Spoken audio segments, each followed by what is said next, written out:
Buenos días, Puntito. Buenos días, señorita Rodríguez. Dime, Puntito, ¿tienes alguna sorpresa para nosotros esta mañana?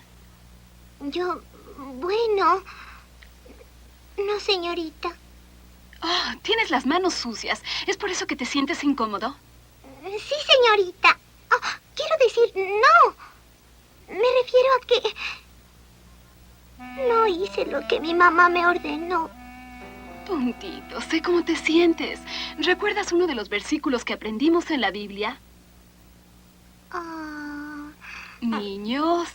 Lávense las manos. No. ¿Obedecerás a tus padres? Correcto, Puntito. Obedecerás a tus padres porque ellos te aman. Sí, señorita. De ahora en adelante lo haré.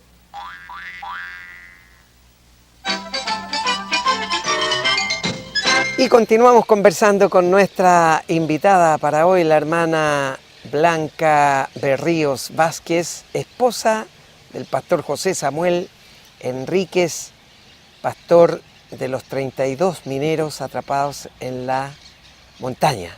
Pero con él eran 33. Quedamos en el punto en que sus hijas estaban allá y algunos familiares suyos, y comenzaron a implementar lo que se denominó después el campamento Esperanza. Claro. Porque había esperanza de vida, ¿verdad? Exacto. Entonces empezaron a instalarles, ¿cómo se llama? Estos baños químicos, Claro. carpas, Casino. casino también. Claro, en carpas y todo, pero casino, sí. Ya. ¿Y quién aportaba toda la alimentación y la implementación de ese campamento? Tengo entendido que era la municipalidad, también empresas Ya. que mandaban cosas para allá. Y así fueron organizando todo muy bien. Ya. Carabineros, instalaron carabineros, qué sé yo.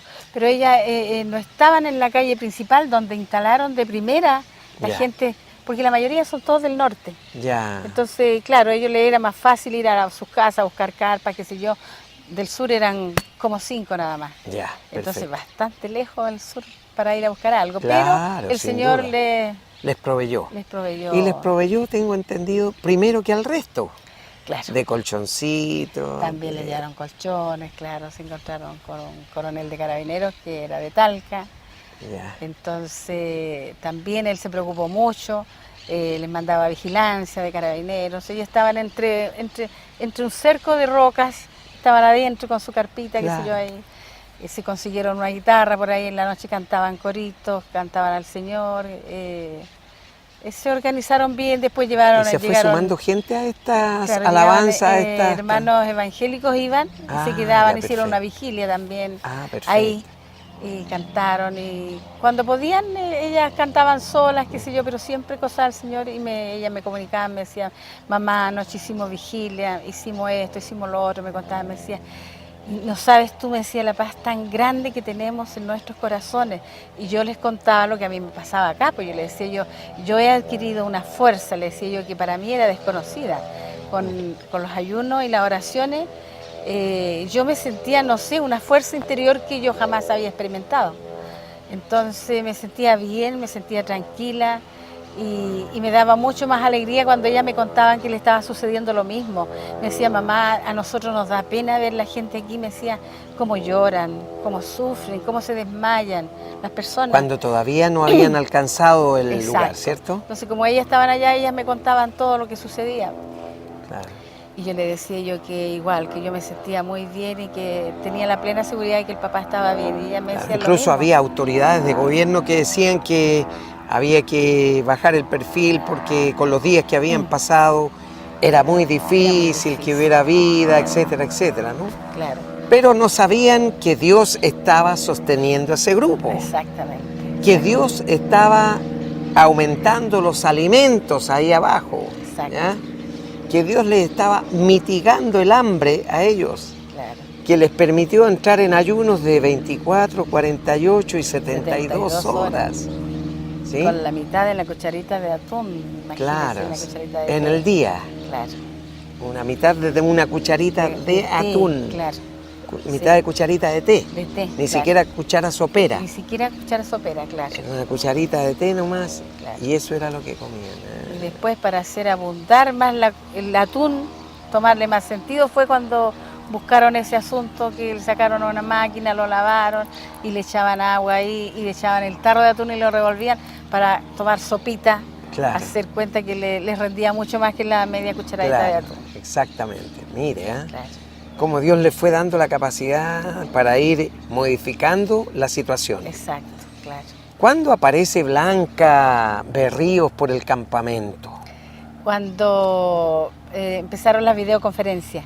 Ah, perfecto. Ya habían perforado ya y ya se había tomado contacto con ellos. Claro. Y ya dijeron, las cartitas. estamos bien, los 33 en el refugio. ¿Qué pasó con usted?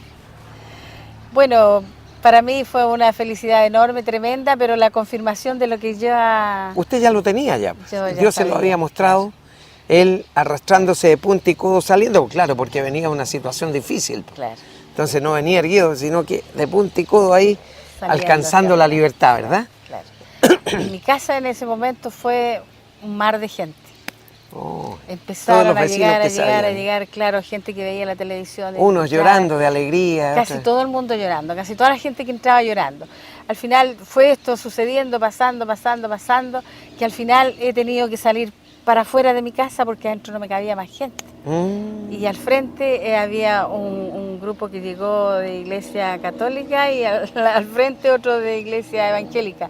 Todos, claro, ya sabían que era de ahí, todos a cantar, a orar, a dar gracias de diferentes maneras, de distintos tipos de religiones, de todo llegó gente ahí. Después ya llegó la televisión, la prensa, todo.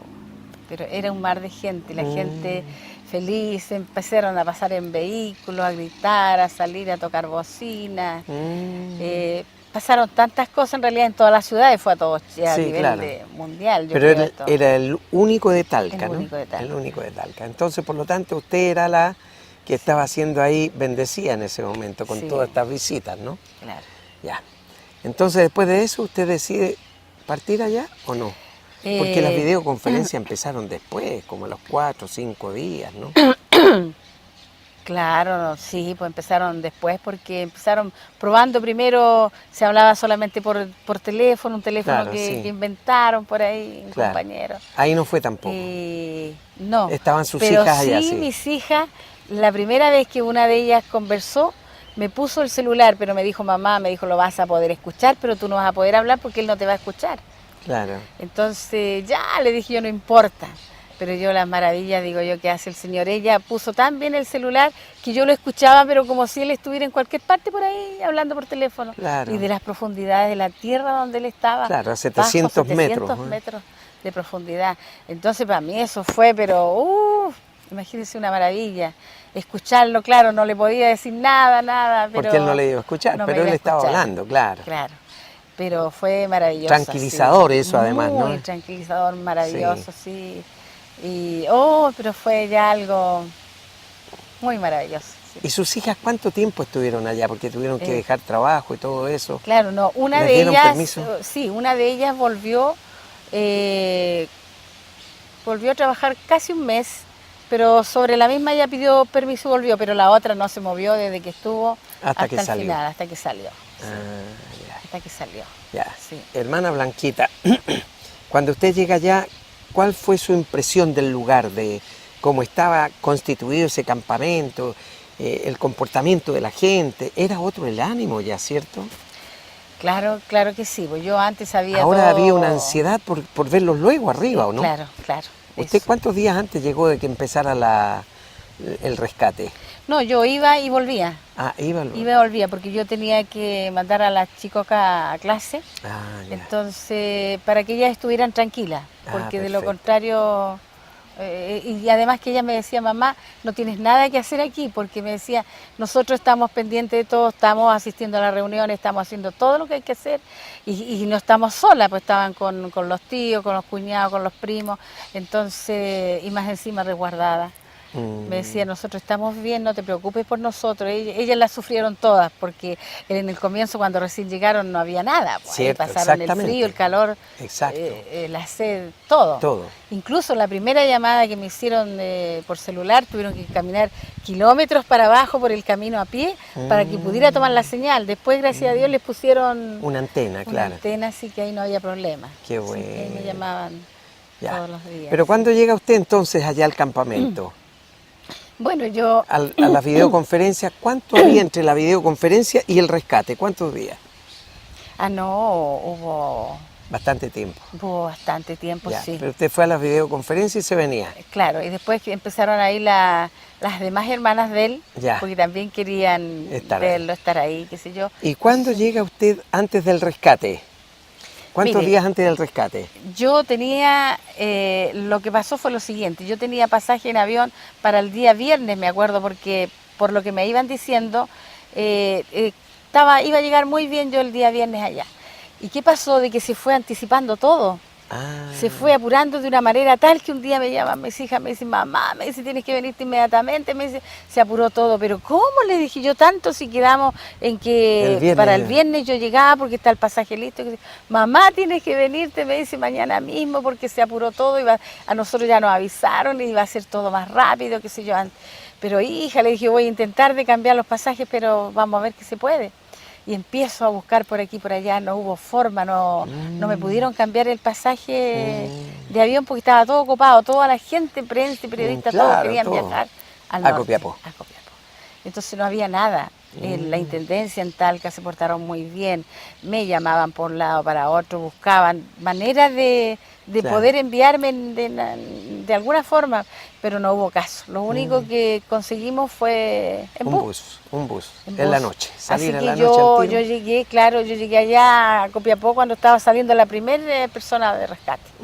Pero en la mitad del camino a mí me llaman por teléfono de Copiapó, un vecino de nosotros que yo no tenía idea que trabajaba en la Fuerza Aérea y lo habían mandado de Santiago a Copiapó y me dice, estoy en Copiapó, me dieron la lista de las personas que tenemos que llevar, me decía, de la mina al hospital y entre ellas está su esposo. ¿En qué lugar viene usted? Yo iba como a mitad de camino. Me dice, no se preocupe, me dice, porque él va a salir en el número 24, por lo tanto le va a tocar mañana, me dijo. Así que puede viajar tranquila.